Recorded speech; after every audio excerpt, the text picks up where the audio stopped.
भक्ति, भजन और प्रवचन के अद्भुत संगम में डूबने के लिए सब्सक्राइब करें आस्था टीवी के YouTube चैनल को और ताजा अपडेट के लिए बेल आइकॉन पर क्लिक करना न भूलें। लेकिन सुखदेव जी ने परीक्षित को भागवत की कथा केवल एक ही बार सुनाई थी और एक ही बार में वैकुंठ की प्राप्ति सुखदेव को हो गई, परीक्षित को हो गई थी। हम अनादिकाल से कह रहे हैं, अनादिकाल तक कहेंगे, आप अनादिकाल से सुन रहे हो, अनादिकाल तक सुनोगे। परिवर्तन कब आएगा? तो भागवत का विषय कहा गया तत्श्रृण्वन प्रपठन विचारण परो भक्त्या विमुच्य नरः।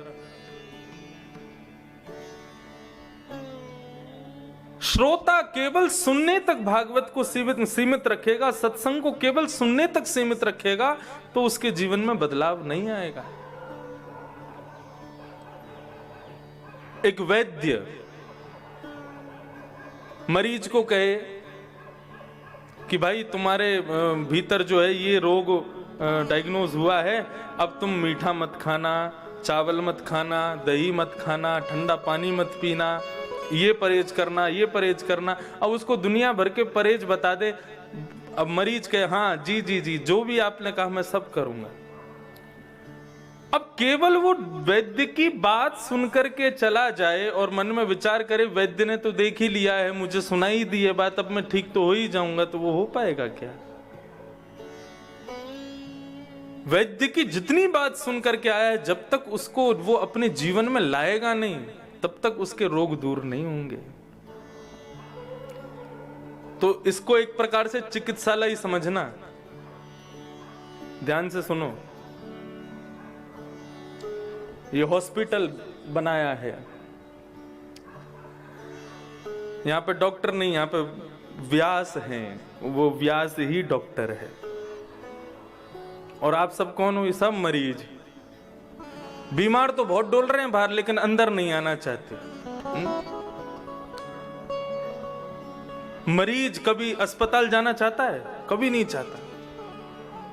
ऐसे ही बीमार तो बहुत लोग घूम रहे हैं बाहर, लेकिन बाहर से ही प्रणाम कर जाते हैं।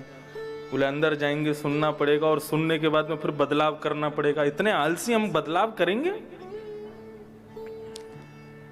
तो ये एक अस्पताल, और भगवान की कृपा से, दया से, गुरुजनों के, बुद्धिजीवियों के आशीर्वाद से ये एक वैद्य व्यास।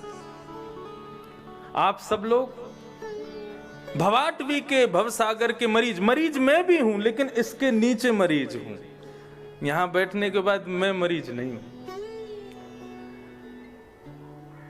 आप सब मरीज के रूप में बैठे हैं और सब इसी भाव से बैठे हैं हमारी चिकित्सा करो। क्या क्या रोग है?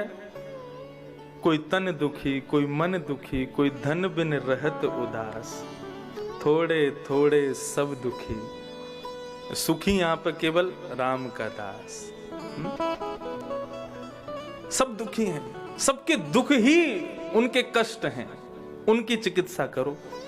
अब भैया चिकित्सा ऑपरेशन करने के लिए तो महाराज कैंची चाहिए और वो सीजर चाहिए और वो उसको जो भी अब यूज करते हैं डॉक्टर लोग, वो सारी औजार चाहिए। यहाँ पे तो कुछ भी नहीं है। तो क्या कहते हैं? बोले कि संसारिक अस्पतालों में शस्त्र की जरूरत है, लेकिन इस भक्ति रूपी अस्पताल में शास्त्र रूपी भागवत विराजमान है। किसी को काटने की, किसी को छेदन करने की आवश्यकता नहीं है। ये एकमात्र ऐसा अस्पताल है जहां पर केवल कही गई बात को श्रवण करके हृदयांगम करने मात्र से रोग दूर हो जाता है।